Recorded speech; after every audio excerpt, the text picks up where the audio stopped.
Dengan mereka, sesama mereka pun mereka tipu. Cikgu Bat apa tipu? Saya kata, ni mudah je.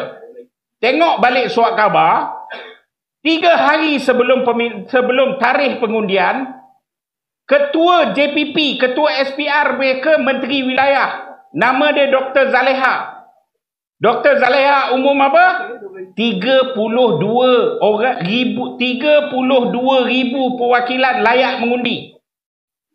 32,000 ni diambil macam mana? Bukan ahli, bukan anggota. 32,000 ini diambil dengan mengesahkan perwakilan tersebut. Macam mana nak sah perwakilan? Ni, dengar.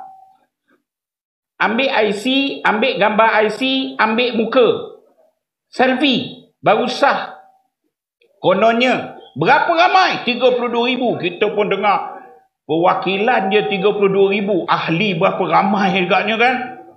Tapi saudara, tengok atau tidak, Izzah dapat undi berapa? 9,000. Rafizi dapat undi 3,000. 9 campur 3, 11,000. 32,000. Mana? Mana?